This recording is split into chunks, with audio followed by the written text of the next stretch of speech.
Now, tonight's event is part of VMF Winter Arts, which is an awesome festival that transforms downtown Vancouver into an open air gallery with art and music events that connect all of us. So I want to thank the team at Winter Arts for this partnership, but also for putting on such an amazing festival.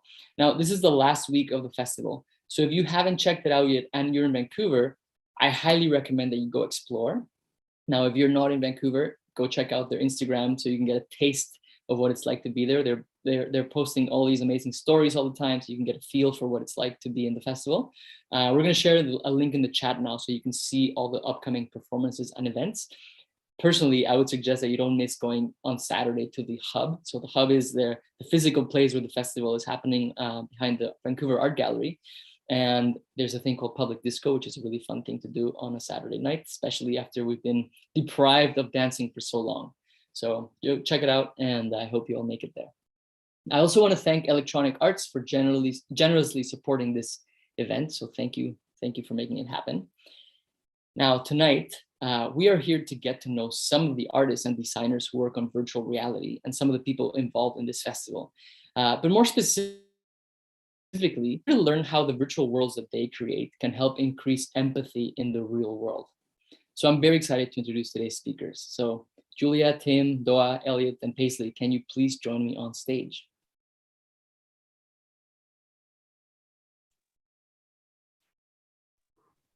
Hello, nice to see you all. Paisley, we want to see you too. Turn your video on. Yeah, there we go.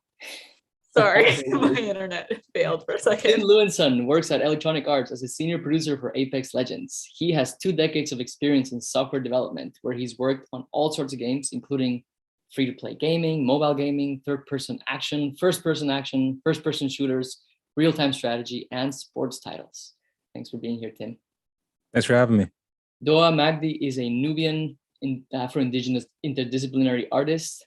Doaa works in documentary filmmaking, dance, and photography, along with her latest endeavors to integrate augmented reality as a tool to amplify BIPOC narratives that highlight racial and social injustices.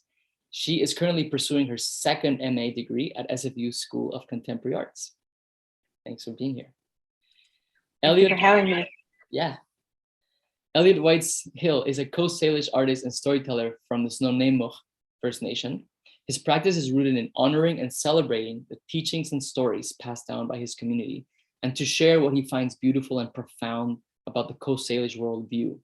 He currently resides on the territory of the Musqueam, Squamish, and Tsleil-Waututh peoples, and is an MFA candidate at Emily Carr University of Art and Design. Nice to see you, Elliot. Sam. And Paisley Smith is a filmmaker and virtual reality creator from Vancouver.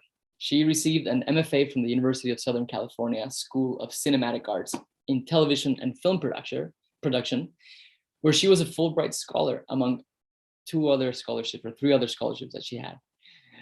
I'm not going to name all of them. Paisley is a senior civic media fellow at the USC Annenberg Innovation Lab, Unity Technologies, where she leads the Unity for Humanity program.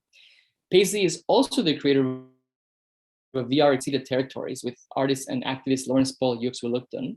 And she's also created the award-winning VR film Homestay, produced by the National Film Board of Canada.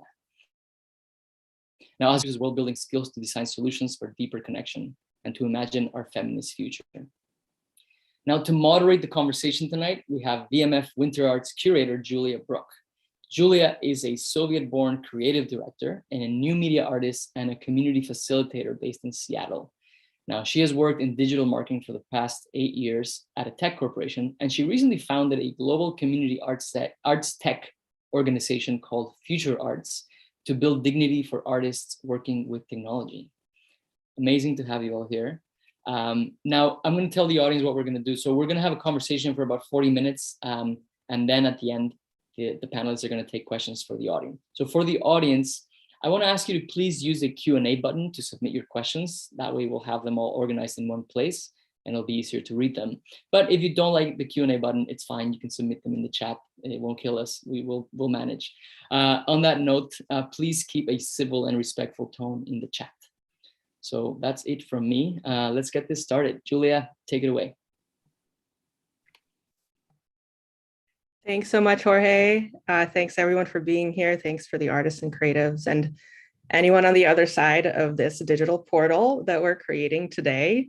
I think it's in theme of meta self, which is Winter Art's theme in the AR space that I curated. We here together are creating an empathetic space just by being together and sharing each other's stories and listening. So thanks for doing that.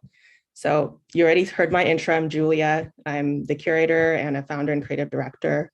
While we are showing up from our creative selves, we're also showing up as people, as humans. And I wanted to kind of ground us in our nature of being empathetic in how we show up as also myself saying I'm a daughter, I'm a granddaughter, a sister, I'm a friend, a best friend, a lover, a female, or sometimes non-binary presenting human, you know, growing up in a different culture. So we are bringing with us a lot of experiences in our lives that we can't all know. So I think that was the most interesting part of this talk, is that everyone that's presenting here today comes from very different backgrounds, both in who they are as humans, but also in their practice as artistic and creative beings. So I'm really excited to see how we all interact and talk about this topic. Yeah, so, you know, with the pandemic pushing forward more of these opportunities to gather in a digital space, it's opened up and allowed us insight into a more global exchange of learning and understanding each other's experiences and carrying all these identities together and sharing them with these emerging technologies. So how does empathy show up? What does empathy mean in a space that doesn't have all the sensorial opportunities that the world has, you know? So we're gonna welcome all of our artists and first go around and allow kind of initial thoughts and introductions of the 4 panelists we have with us today on the topic we're discussing. And then we're going to launch into more deeper conversation. So I'm going to share a little screen to allow the people who aren't familiar with the work of our creatives to have just a little taste of visually their work. And I encourage everyone to go and visit Winter Arts, and 2 of our featured creatives have artwork in there in the festival to experience that with all your senses. But meanwhile, we'll do our best to give a little quick intro visually of what the work looks like. All right, here we go.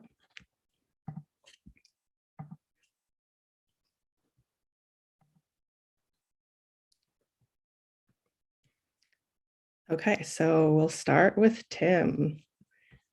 Hi, Tim. I'll hand it over to you to talk about who you are and how empathy plays into your role. Great. Thanks, Julia. So hi, everybody. My name is Tim Lewinson. I'm senior producer at Respawn at Electronic Arts, and I'm senior producer on Apex Legends. I've been in the industry for over 20 years now. Actually started my career at EA, working on FIFA 96 and the original Need for Speed. So I've been doing this for a while.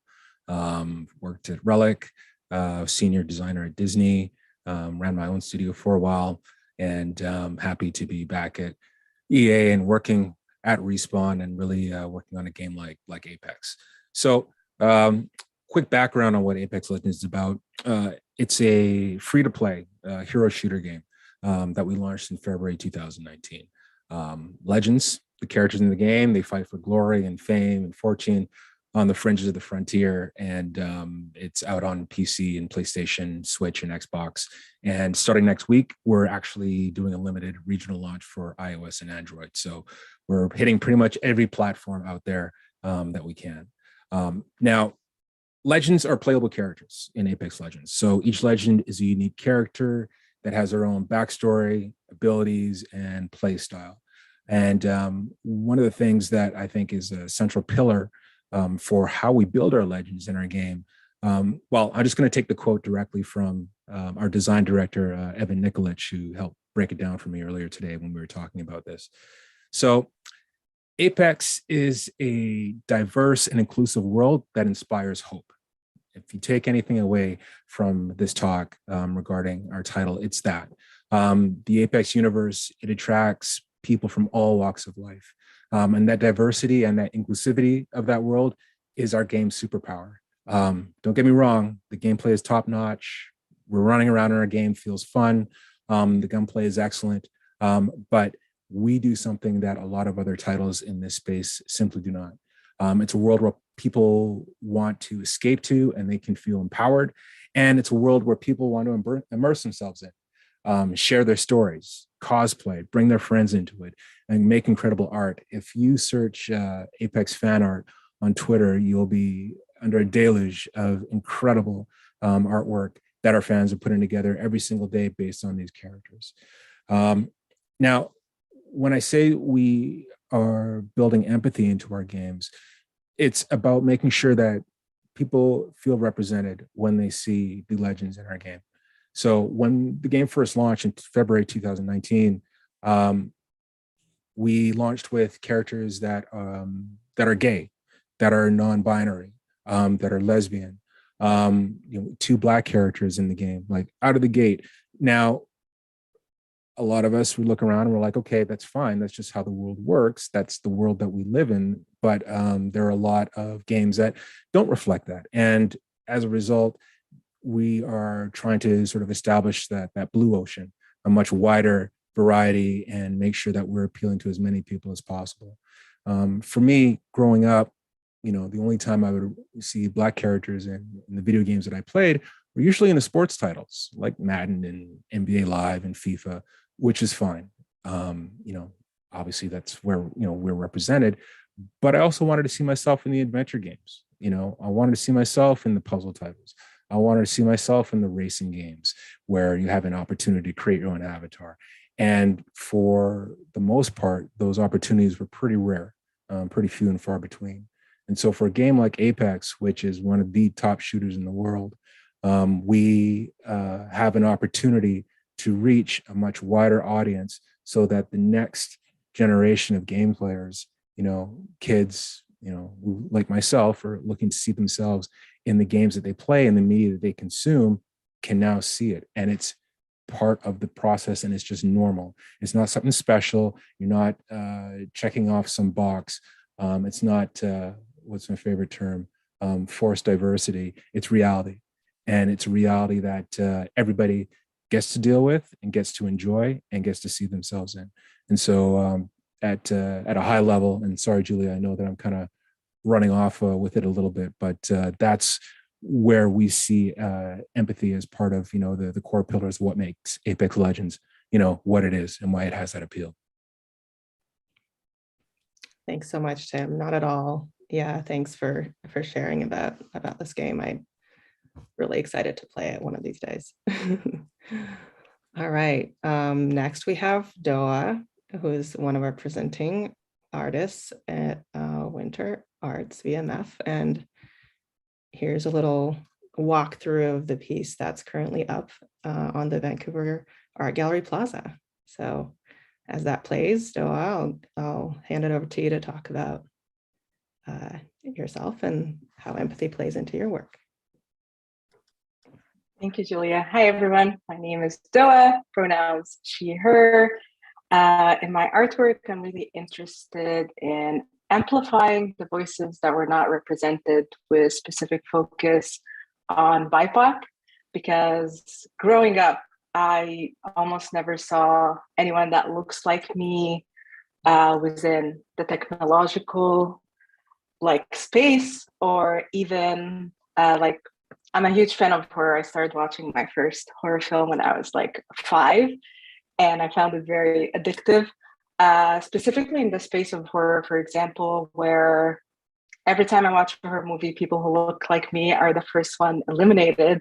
And I remember I was 6 and I told my mom, you know what, Mom, one day I'm going to make a horror film and the person like me will survive until the end. But Jordan Peele started that, unfortunately. So Yeah, it's really important. Like, I'm always interested in looking for ways for alternative storytelling. I'm really interested in visual storytelling. How can we tell stories visually, whether it's through photography, videography? And that what inspired me to create Dynamic Diasporas. I wanted to find a way to narrate BC's Black history that's overlooked and understudied, unfortunately, but at the same time, not relying on textbooks, because textbooks are not accessible to everyone. And linguistically, also, they're very complicated. For me, someone whose first language is not English, I kept that in mind while creating this project. Also, VMF created a great opportunity of having this open space kind of gallery, which is free, because for BIPOC individuals, unfortunately, when we talk about galleries and museums, are not really as accessible to us financially, and also, like, from my experience, getting followed around the museum or having to act in a certain way. So this was a great opportunity to make it more accessible to folks. And when we're looking at the pictures of the Black pioneers in Dynamic Diasporas, I also thought about accessibility. Like, what if someone doesn't have the privilege of owning a cell phone to scan the QR codes? How can we make it more accessible? So for those who don't have the privilege of the cell phone, they can actually read like a brief description of the contribution of each Black pioneer and still have an idea and embody this experience. Also, I'm really interested in integrating dance as a way of visual storytelling. So Dynamic Diasporas has a part 2 that's going to be Sunday, February 27th at 3 p.m.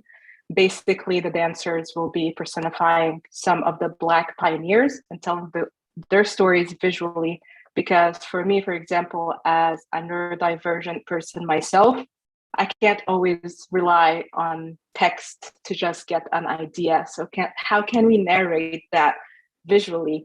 And it's really important to think of those alternate ways of narrating, because it creates empathy. That's the truth. Like, when someone is fearful of something, like, for example, I always reference horror, which is my passion. Horror reflects the fear of the other, whether the other, we're talking about race, gender, space, different land, because they don't know a lot about it.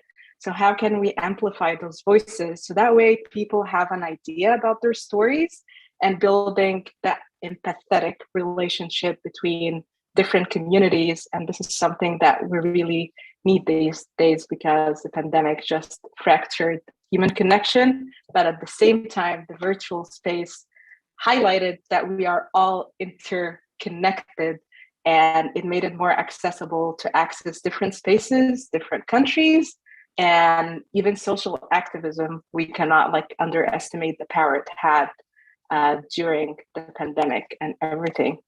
And yeah, that's a brief description about my artistic approach. Thank you. Thanks, Doaa. I know you had a slide to share. Did you want to bring that up real quick? Sure, I will share it very quickly. Give me 1 second.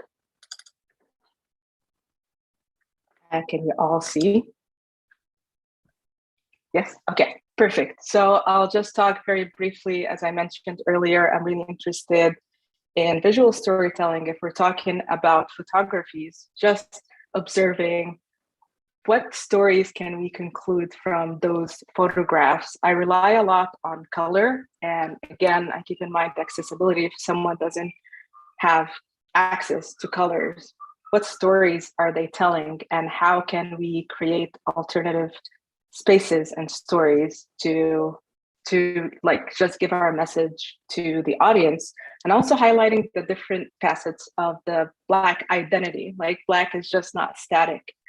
And very briefly, I'm working on a horror project. I'm not gonna share so many details, but I'm really interested, again, in amplifying the BIPOC perspectives in this, especially that the horror space, there are very few BIPOC women that are in this space, and I really want to be one of the pioneers, hopefully one day. While also, I don't have dialogues in my project, because again, I want everyone to interpret the story from their own perspective. Like I'm the person personally who goes to a museum, or even when I go to VMF, I don't read. I first experience the AR, for example, before reading what it's about. And then I'm like, oh, okay, so this is what it's about. This is what I thought. And I feel this is actually the beauty of art. Like each one experiences it in a different way. And yeah, we're all interconnected as humans, and we all have our stories. By starting by sharing different ways of storytelling, this like brings us closer together. Thank you. Thanks so much, Doaa. All right, I'm gonna get back in here and throw it over to Elliot. All right, go ahead, Elliot. Thank you. Siamnat siaya, Anthapet Kwalasalton Tanitsanaks Nanemo, Haitsepka Kwanzalops Kakipa Tanakwel. Hello, everyone. My traditional name is Kwalasalton. I come from the Snuneymuxw First Nation in Nanaimo, and I'm really grateful to be here speaking with you all today. So I'm a co-Salish artist and storyteller. My practice is really rooted in honoring and celebrating the stories and teachings that have been passed down to me through my community and through my family. And really my work is rooted in the work that my late great-grandmother did, who, Dr. Ellen White Colossal, who worked her entire life as an educator, as a storyteller, as a linguist, in all sorts of fields, working to preserve and pass down our teachings and make sure that they'd be there for future generations. And really to share with each other, to share with others, and to find commonality with people in the world. Through her work, I found that, this connection that is formed becomes a place of understanding and where empathy can flourish. And that in that connection is also where the work of reconciliation can be advanced. So my work in this project has really been about this philosophical principle called Aitshkwelowin, which comes from our teachings. It means to be of good mind.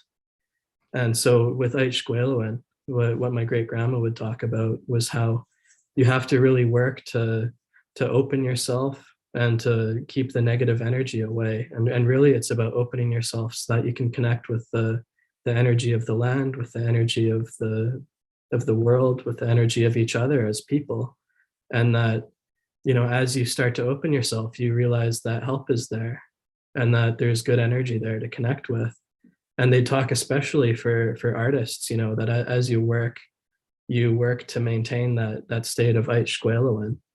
And so in thinking about that, I also thought about the way that the knowledge was transferred traditionally. And, the stories that my great-grandma would talk about and the old people would talk about, how the elders who raised the children would bring everyone down to the beach, and they'd sit on the beach in a circle and they'd say, you sit and you listen. And that's where the stories were told. And, that's how knowledge was transferred for us traditionally.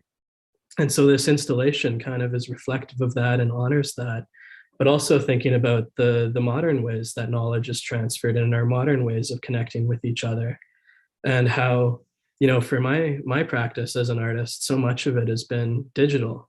I started sharing artwork on Instagram just a couple of years ago, and all of a sudden I found myself participating in this really incredible community of Indigenous artists all across Canada and across the world. And that, there's this amazing renaissance almost of Indigenous art taking place, and we're all participating in this community together and supporting each other and uplifting each other.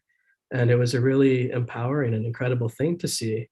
And, I think of with co-Salish art, particularly, this practice of Aitshkwelowin and engaging and participating, I think about like, what does this mean for us to communicate? And exactly, echoing what Doaa was just talking about with the lens of accessibility and participating in art spaces, I think that there's incredible potential that, the art doesn't necessarily have to be in a gallery, but it can be in a way where people are interacting with it, where it's educating people. And especially with public installations, I've had a couple public installations back home in Nanaimo over the past number of years. And in participating in that, I've seen that the way that people interact with the art and the way that it has the potential to recontextualize space, especially as Nanaimo territory and Nanaimo. And that's one thing that's so amazing about this project that I've seen with the Blanketing the City project with Debbie Sparrow, seeing the Coast Salish art and Coast Salish culture coming back to the surface in really powerful ways, and in ways that are affirmative of our teachings and our art and our traditions and our experiences. So it's been a really, really incredible experience working on this. And I'm so grateful to be here speaking with you all today. Thank you so much, Elliot, for sharing that. And I was just there up in Vancouver. I'm Seattle based, but I was there on Monday and got to experience your piece. And it was really interesting to me how it became peaceful, even in the urban space, to be amongst the AR. So yeah, we can talk about that later more. I want to continue with Paisley, a filmmaker and virtual reality creator. Paisley, go ahead and introduce yourself and your artwork and how it relates to empathy. Hi, everyone. Thanks so much for being here. My name is Paisley. My pronouns are she, they. So I should say that I kind of have a unusual kind of weird body of work, and I wear multiple hats. So on the one hand, I am a virtual reality director and filmmaker. And then on the other hand, I currently have, I work for Unity Technologies as I run a program called Unity for Humanity, which supports creators to make social impact work. So I like wear multiple hats, and right now we're really focused on community building and accessibility and getting tech into the hands of creators. In both roles, empathy and passion are definitely things that are so important to me and the way that I respond to work and I'm driven to create. To me, one of the things I do in my personal practice is really think about how virtual spaces can motivate action outside of the screen. So that's what I'm really, really interested in. And for that practice, I pull from how we interact with space and action and how we touch and feel the world around us. So I really like, I mean, I just stole this quote from the internet, but I love it. The tactile quality of handmade crafts and drawing and painting and how we can bring these things into virtual spaces. So my undergraduate degree was in film theory and then art history. And I've really always been inspired by performance art and just crafting, I guess. And so, yeah, there's kind of a clear connection between those tactile things in the virtual worlds that I've worked on. So here on this page, you can see a couple of different projects that I've worked on. And then on the low tech side of things, I'm really obsessed with making GIFs and stickers for the internet, because to me, in some ways, they're the most accessible form of digital art. And they're so, I just saw a meme on the internet where they were making fun of millennials for liking GIFs. They're outdated and uncool, but I'm whatever. Okay, GIFs have been here since the beginning of the internet. They're not going anywhere, so I'm sorry. Anyway, so here you have Homestay, which is a project that I created with the National Film Board of Canada, and that's based on a family experience that I had here in Vancouver. And I have sort of touched on this topic here in Vancouver before, but actually not in a really long time. And it's funny, talking about it, it always really stresses me out, honestly.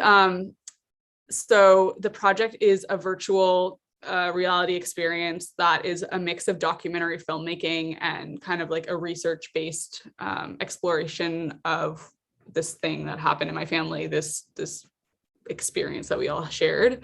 I should probably give you a trigger warning. I'm going to talk about suicide. My family's often hosted international students from all over the world, especially when I was growing up in Vancouver. it's pretty common here. A lot of people from all over the world travel to learn English, and it's a beautiful place. And, you know, one of the things that's really important to note is that so many kids are coming to Canada, and especially Vancouver. And every year it gets younger and younger, the kids that are coming from other places and aren't necessarily with their support systems and living with families who don't always understand the context of these experiences. Anyways, I say that to say that, or like to give you this story, I guess, that I created this project about our student who took his life by suicide at our house in Canada, and the impact of that on my family. And it's a really intense experience in the process, but also in the experience of going through the project, I guess. You basically go to the Natobi Memorial Gardens that are up at UBC in a papercraft version, and the world and the story unfolds around you in this sort of like fragile paper world. There's an obvious kind of like thematic tie to origami, which I really liked that it was so like obvious and kind of annoying in that sense. Like there's this cultural exchange that we do when we travel, that we give away like maple syrup or whatever. And, you know, that kind of like very surface level exchange of information is what was really like a motivator, and it's kind of the style of the project. And anyways, also this like fragility of paper and the disintegration of paper when it gets wet and all of these different things. I'm not sure how much time I have to talk. So do you want to just cut me off at some point, or shall I talk about unceded territories a little bit? Yeah, I think you can talk a little bit more and then we can launch into more of a discussion, but it's just so fascinating to share stories. So yeah. Okay. So basically I found working on Homestay very depressing, and it was very depressing, and it was a really long process to create this project. And I should share for anyone who's like watching and doesn't really know what I'm talking about when I say VR or virtual reality, what you've seen is like Tim's projects were a game. So that's like, obviously you can game and, you know, go on a computer and play this game, or you have like software or gaming tools to game, right? Like controllers and all those kinds of things. And then VR is like a contained world where you put yourself into a headset, or you could watch it on a screen, but it really is like a thing that you go into and you're kind of isolated from the world. And then Elliot and Doaa's projects are both AR. So that's like, obviously you can see the physical world through the project, and it kind of can have like a combination of things that occur. Does that kind of like give you a shell? Yeah. And obviously there's a lot more that happens in all of those things, but that's just like the medium difference of unceded and homestay versus like AR. It's like you're contained, you're kind of like trapped in these places, and you have something on your head. That's it in a nutshell. And so when I was creating Homestay and I worked with a number of different collaborators on the project, it was a really like intense creation project process, and it took a long time. And I actually started to question, like, what do I like? Who am I? What am I into? Like, am I even an artist? Am I a filmmaker? Like, why am I doing this? I started to kind of lose the plot a little bit. And so one thing I did was I started looking to my younger experience of making work. I used to like make films and like cut on mini DV tapes and like, I don't know, make weird stuff. And I was like, that's what I like. And I know that to be true. So no matter how far I get from the path, I know that I can rely on those things I love to take me back to where I want to go. And so one of the things I did is I ended up ordering these like super nerdy, they are kind of nerdy, virtual reality texts from the 90s that kind of went with these different artist residencies that occurred across Canada and different North America. They were primarily North American texts. And the Banff Center actually in 1992 did this residency where they got this like supercomputer, one of the first VR capable computers in the world, or at least that's what I recall reading. I might be exaggerating. But anyways, Lawrence Polyak swapped in, who's a very well-known artist local to Vancouver, an activist. He actually was one of the first creators to make a virtual reality project in the 90s. And he made an incredible project that was actually recently exhibited at the Museum of Anthropology. I mean, it was before the pandemic, so could be like quite a while ago now, but it was like in the actual installation in the gallery. People could go and see this computer system from the 90s and experience this project. And it was very powerful. It still is powerful, and it was powerful then, but it was a very welcoming project for non-Indigenous audiences such as myself to come and experience his spiritual world. And I see it as a very generous act to allow non-Indigenous folks into that realm of the Longhouse and visit the spirit creatures that he represents in his art. And so we decided to collaborate and kind of create this very rebellious, kind of tongue-in-cheek project using the technology that I had been working in VR, and bring his art and all of his iconic sculpture and characters. The super predator is one of his main kind of like evil, greedy representation of capitalist evil, greed. And you basically don't know it, but you embody that character in this virtual world, and you destroy this virtual world around you. Anyways, I won't give it away, but that's it in a nutshell, and we can jump into the rest. Thanks, Paisley. I think you bring up a good point. I'd love to open it up to the rest of us to talk about how it's been like to release these very personal stories or very specific individual stories into the general public through the digital space. So you've all done it in very different ways. As Paisley, you've kind of done an overview of, AR in a public physical space, Tim through gaming. How does it feel to watch people interact and give that feedback? I know as I talked to you all beforehand, you all had experiences of some sort of feedback from other people in experiencing your creations. And I'll just kind of, whoever wants to jump in and talk about that process for them. So if you don't mind, I'll start. So we have millions of people playing Apex every month. So we get a lot of feedback. A lot of people have a lot of things to say about our game. You have legends that you become particularly attached to, whether it's play style or whether it's the actual character. And we are constantly making changes to characters and the way that they play in order to keep the gameplay fresh. So people will keep coming back and it doesn't get stale. However, you make a change to a certain character and you can be sure that several people will let you know exactly how they feel through Reddit or Twitter or whatever social media happens to be out there. That said, we have developed like a really good community, and there's toxicity everywhere, obviously. But I would say, having done this for quite some time, that the community that we've developed is actually one of the more supportive and welcoming communities that respects developers as well, which is big, which is huge. There's a lot of toxicity out there, and while we do deal with some of that, our fair share, it's certainly not as bad as I've seen in other communities.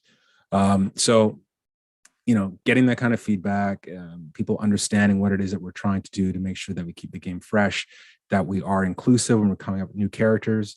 I will say that the feedback that we receive when we do release new characters every 3 months is outstanding across the board.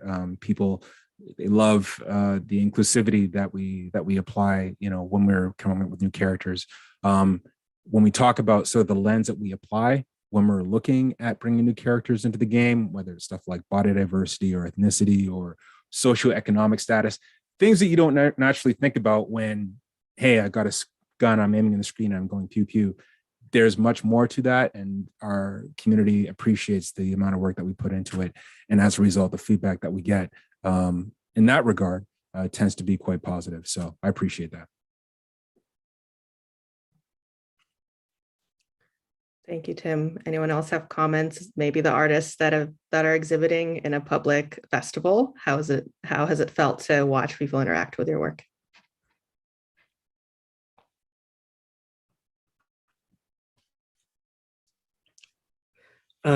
Yeah, it's I think we were talking about this a little while ago, Julia, but just seeing the installation in person and how so there on the one hand, where I was doing the design and thinking about it conceptually, I had all these different thoughts about how it might go, how people might interact with it, And then seeing it in person, it was totally different. And it was really different in an amazing way where, you know, I was standing there sort of watching people interact, and I saw all these people hugging the inflatable sculptures, and I didn't expect that at all. And I love that so much, you know, this way of like connecting with the art, and that there was something about the way that, I don't know if it was like that they're inflatable or if they were the color of them or the way that it was designed.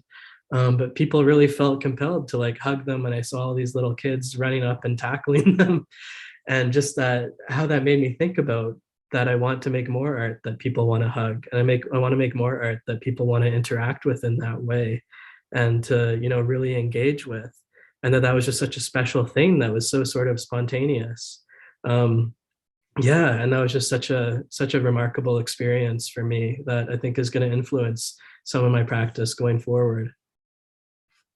They were very huggable. I totally understood that when I was there. And like I said, additionally, the AR itself, like I said earlier, just because it was circulating around me when I was experiencing it, it created sort of like this moment of thinking about what you were trying to say. And, you know, after reading your description of it, and it's interesting how it provided a barrier of meditation around a space that was very loud and active, especially sensorially. So I think that AR and does that in a really unique way that is not experienced with any other emerging technology. So that was really amazing, just watching people kind of zone out but zone in to their reality. So that was incredible.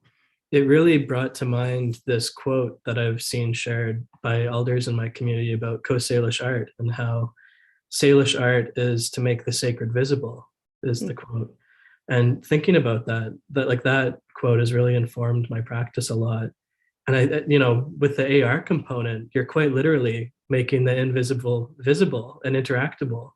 And I think that there's just so much potential there for creating space and, you know, bringing in the same way, I think, to how Paisley was talking about the project with Lawrence Paul Yahuelupton, you know, inviting people into a space and sharing narrative and context and really like transforming space, which is just such a powerful thing that's so in line with our traditional philosophy behind making art and storytelling. Love that. Yeah, it literally, again, made me think of your grandmother and you sitting with her when the art came up around me. So it was quite beautiful.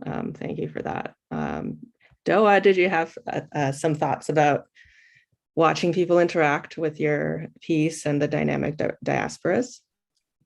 Yes, I just wanted to highlight first that the dynamic diasporas was initially going to be AR, but this whole project was made in like 2.5 or 3 months while I was having 3 jobs and full-time school. But Elliot, I love how you brought up that interactive piece when it comes to augmented reality and the touching, because touching and that human connection, this is something that we lost during the pandemic and definitely impacted our relationships. And just to clarify for those who came in later, virtual reality and augmented reality. Virtual reality is basically you need a device to put on your eyes and it takes you completely to a virtual world, while augmented reality basically connects you with, I don't know, should I call it unreal? But it's not unreal, like between the virtual and the real world. So you're immersed in both worlds, just to clarify the difference between both. I personally find there's a big importance of highlighting like the virtual world now, because we act differently in a virtual world. Even before VR and AR came out, if we look at gaming, like a person would be like, oh, okay, I'm going to shoot this person, I'm going to kill this person. This is something you would do in a virtual world, but you won't do it in the real world. I'm always interested in exploring how can we use the virtual space to introduce other approaches to have this human connection in a different way. And as an artist, I'm really interested in exploring stories and having stories of kinship between Black and Indigenous peoples because of our shared stories of systemic marginalization through colonialism or enslavement or both. And this was something that I wanted to integrate in my future PhD, but if there's a chance, like I don't have to spend 6 years in academia and I can actually work on this, it would be great.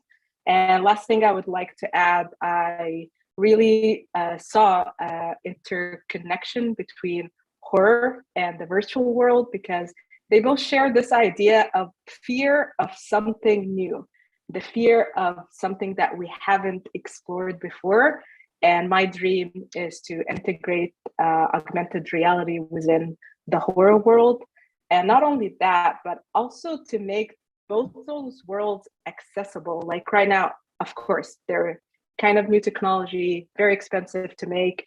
How can we make the space, for example, accessible to someone that doesn't have a cell phone, scan QR code? Is there maybe a shared device we can allow people that don't have access to that? Because we have to acknowledge, like, of course, when we're talking about those digital spaces, it's a huge privilege to access them or even understand what they really are. And I would love to see more people from all backgrounds understanding and experiencing this different world.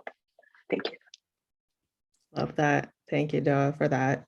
Yeah, it's interesting bringing up just that global conversation again that is able to be had through the digital realm. I mean, even being in Vancouver and it is place-based, you know, if you're there physically, it is a very different feeling than someone somewhere else experiencing this work. But I remember, Elliot, you were saying how you opened your filter in your living room, and that's something interesting about augmented reality and really anything, you know, every emerging tech that each and every one of you use, you know, from a game, Apex games, like you're able to experience that from the comfort of your couch, but suddenly this world becomes yours and it could be at any point of the world. And this augmented piece can be in your living room and you can be immersed in it. And Paisley, with your work, you literally can just put on this helmet and you're present. And so it's interesting because the connectivity point can be from anywhere, but then you're there together. So I don't know, talk about that. How does that influence your initial seed of when you're ideating or when you see the future of this potential of where we're all meeting in this point, and it really doesn't matter where we are physically, yet we still have to be grounded in the stories of that land and of that culture and of who we are as individuals, because we don't want to lose that either. Any thoughts?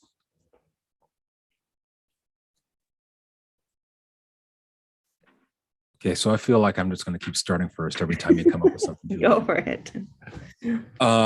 Recognizing and making sure that you get it right is really important. If you want your empathy to be true, the last thing you want, and I think that people can see through it when you're just sprinkling diversity on top of what is the norm, as opposed to really taking the time to understand, to learn, to research, and get it right. And more importantly, I think that when you don't have people in-house, for example, when we're developing, say, a new legend, and we have made the decision that, hey, we want to go with a specific background. So for example, the New Zealand Maori people for the last character that we released just a few weeks ago, we do have New Zealand people on staff. We have New Zealand writers on staff. However, they don't have the wherewithal to be able to take that entire culture and to be able to distill it into this character in a way that is respectful and that makes sense. They can sort of get things started, but you need more. And so we actually work with authenticity editors. And this is paid work. We reach out and we make sure that the people who know, the people who are from these backgrounds, like I like to say, there are a lot of rooms that I'll never be in, that I've never been in as a cishet Black male. But I can pay people who are in those rooms and have chats with them and talk to them and say, hey, when you're thinking about characters that are aspirational to you, what does aspirational mean in your culture? what does that mean in terms of how a character moves, in terms of the clothing that they wear, in terms of, the words that they say, colloquialisms, things that I would never be able to come up with on my own. And I certainly want to Google and then go step in it. But you would know as somebody who's a member of that community. And so we partnered with different groups throughout the years. And again, this is a process that we're working on, and we're always trying to make it better. But that authenticity comes through in the characters, and that respect also comes through in the characters. Oh, we're not just taking a few cool words and sprinkling it in and calling it a day. From tip to tail, this needs to be authentic. It can't just be something that we're throwing in there to try and, like I said, score points.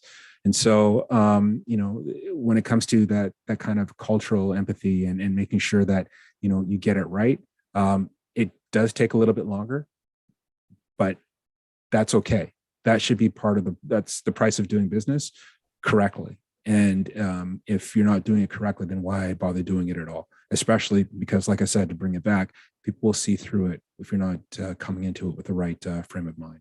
So yeah, that's one of the things that we take very, very seriously with Apex, and for my group in particular, with the Legends team.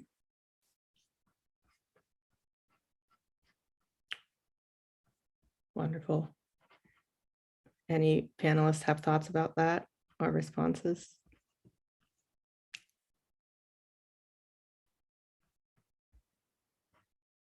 I also wanted to throw out there that we are almost 5 minutes out, but we will be extending about 10 minutes to allow for the Q&A. So please stay on. I know we're going to stay on and finish up, and we'd love to leave that room for questions in a couple minutes. So if anyone else has thoughts about this topic, and then we'll move on to questions after that.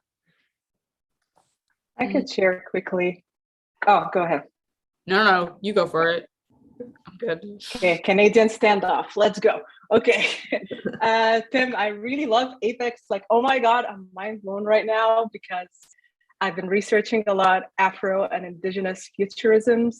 For those that are not aware with this term, it basically highlights and centralizes the narratives of Indigenous and Black peoples, learning from the past and trying to reimagine a better or a future where we are the center of the narrative. And I think when we're talking about the virtual world and empathy, I look at it like we're all connected together for the same goal. So for example, if we're playing a VR game, we're playing in one team, we want to connect with each other, we want to win together. So that way it's like, no one cares what your race or gender is mostly, but basically your whole goal is to connect as humans and create that empathy. I'm super new to the VR world. I'm terrified of heights. Like, this is a very specific example. I don't know what happens to the brain when I'm in VR, but once there is a very high surface or something, oh my God, I'm gonna fall. But thanks to the teamwork, they're always like, you got this, girl, you got this, keep going, which creates that connection between humans. And also it's the same thing when we're experiencing art. Very recent example again of VMF Winter Arts. We're all going there to experience and be immersed in this art without focusing on anything else. And I find it it's a brilliant space to connect humanity, to be honest. Love that. Thank you, Doaa, for sharing. I think this is a great time to open up for some questions. Jorge, I know you've been looking at gathering some for us.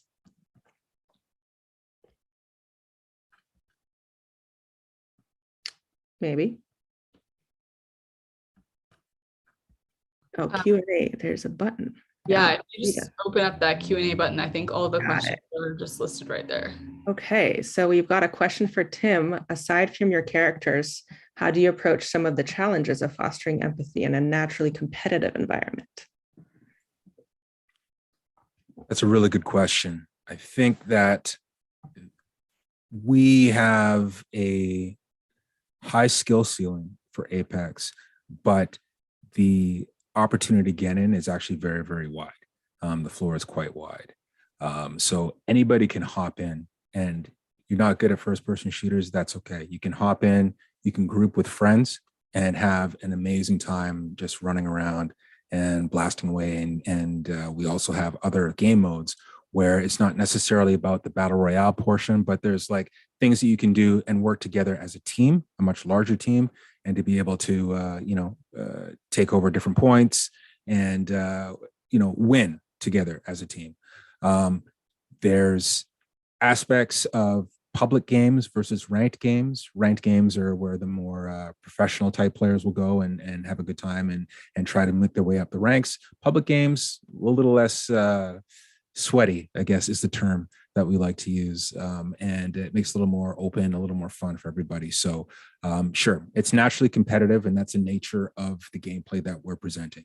We make no bones about that, and we're not trying to get past that. But if we make sure that the door is as wide as possible, so anybody of different skill types can come in and find a place that works for them, find a seat that works for them, and have a good time, that's good.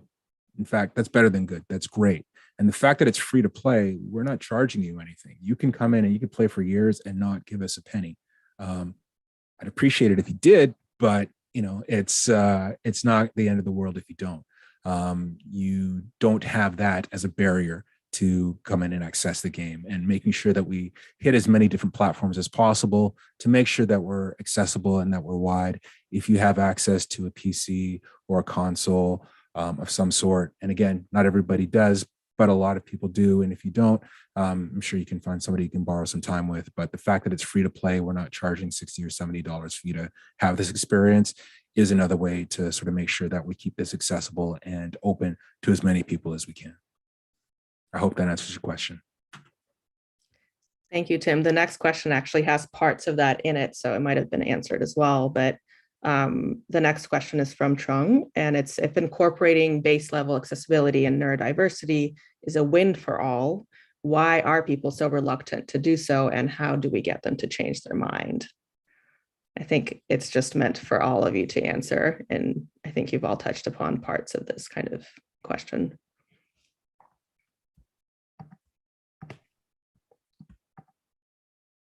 It costs money.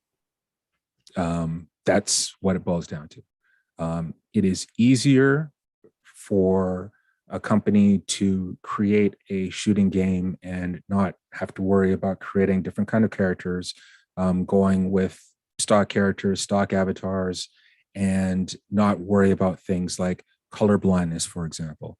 Not worry about things like we created a ping system for Apex that allows you to ping elements within the game world, and your character will actually call them out for your teammates. And that was done for two different ways. One, not everybody is comfortable speaking into a microphone and playing in a game.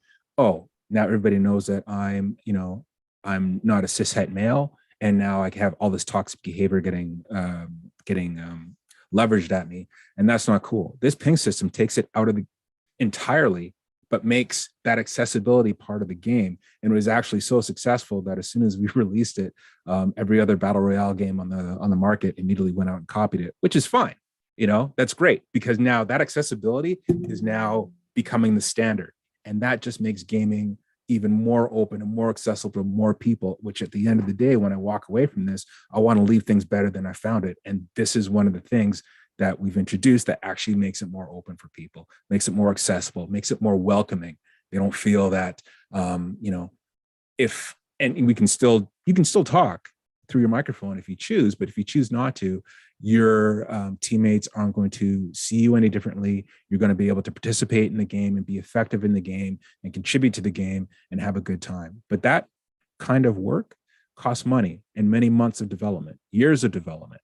And unless it's a core pillar of the place where you're at, and I'm lucky to be at Respawn and to work for a company, Electronic Arts, where that is a core pillar of how we look at things. We are applying inclusive design lenses to everything that we do. I mentioned before, stuff like ethnicity and socioeconomic status, but ability as well. And that relates directly to like I said, the ping system that was included in Apex, and making sure that, we did it for the right reasons. And sure, it costs money up front to incorporate that into our design process. But you look at the results now, you look at how inclusive it is now, you look at the wide variety of people that we have playing the game now, and I think it's paid off exponentially. So it's actually good business to be accessible. Who would have thought?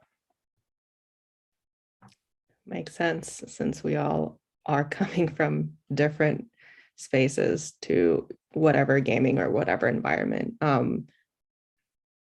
Does anyone else want to add to how when they're creating their ideas within these emerging technologies, knowing that they're not all accessible? And Doaa, you touched on this a lot earlier on your piece specifically, but like VR, for example, not a lot of people have headsets. So how do you approach, Paisley, when you work in that space, thinking about the accessibility of that world you're building? Yeah, it's a huge issue, actually, obviously. For me, it's like if a tree falls in a forest, doesn't make a sound. Like if you make a digital world and no one can see it, what does it, like, where does it live? How does it exist? And so one thing, like, especially during the pandemic, when all the traveling to festivals and doing workshops and sharing work in person stopped, especially when you share headsets at a library, for example, or, museums where you have accessibility to this technology. I mean, I don't even have gear at home. Like I use shared tools with other people. So I started to think about these things. How do we share our virtual worlds online? And for things like porting from Oculus Rift to Quest can be quite costly, and the Quest is a more accessible headset. So one thing we've done is create, like, it's a lame kind of version of it, but projection of interactive spaces that you can share online, or actually project onto the walls, and then you sort of don't have this concern about tech access. And ways of making it less lame are by incorporating like cool things that come from the virtual space. Like, for example, we've incorporated sharing the mask that we created for the installation, or like other kind of more tactile and kind of like exciting pieces that kind of bring this space to life. But to the previous question, one thing I think about with accessibility and neurodiversity and just like inclusive thought process is not necessarily to do with money and the financial element. I think a lot of the time, like, people just forget or like don't think of asking other people. And so that's why, collaboration is so important. And by being really open with your story and your experience, like you can create something that's never been created before, because you put two very different people together and they created something that they collaborated on this idea. Like, you start to kind of see in a more holistic, open way and stop being so stuck in a certain perspective. So definitely.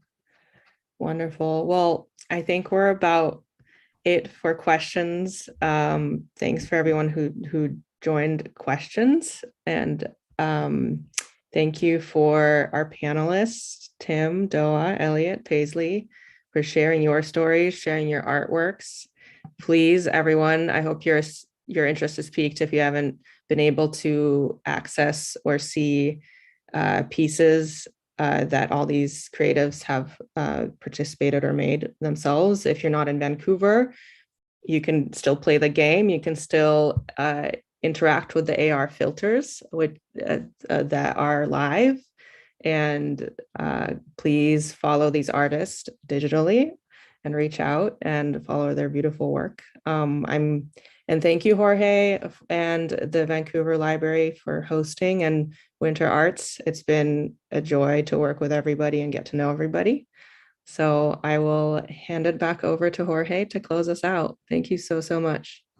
Thank you so much, Julia, for handling this conversation, and to Paisley, Elliot, Doaa, and Tim for sharing all your insights and your wonderful art. It was incredible to see all the creations that you do. And as Julia said, I would encourage everyone to go out into the city to see the works in real life.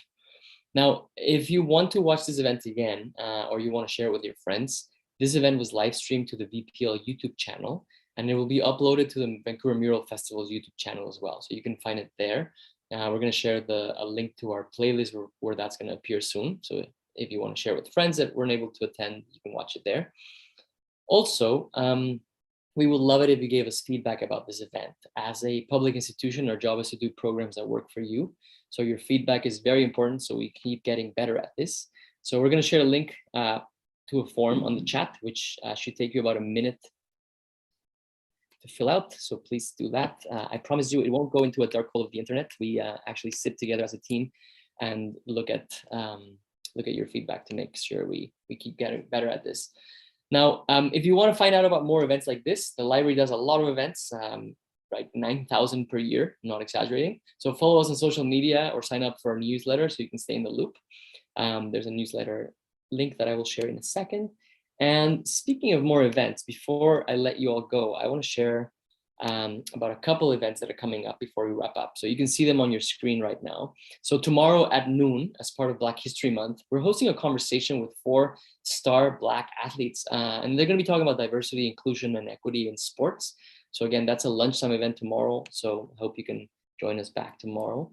And then next Wednesday, we are doing an event with filmmaker and writer Chuck Kwan. And he just wrote an amazing book on Chinese restaurants around the world and the cultural importance that the restaurants have for all the communities where they exist. So literally, he went to 5 continents and visited restaurants in 18 countries to just talk to people in the communities there. So that's going to be next Wednesday. So I hope you can all join us. And then lastly, on March 8th, we'll have the launch of the Indigenous Storyteller in Residence, Eden Fine Day. So stay tuned on all our channels because there's going to be a big announcement for that one. So I hope you can join us for that. There's going to be music and some poetry reading, and it's going to be awesome. That's it for tonight.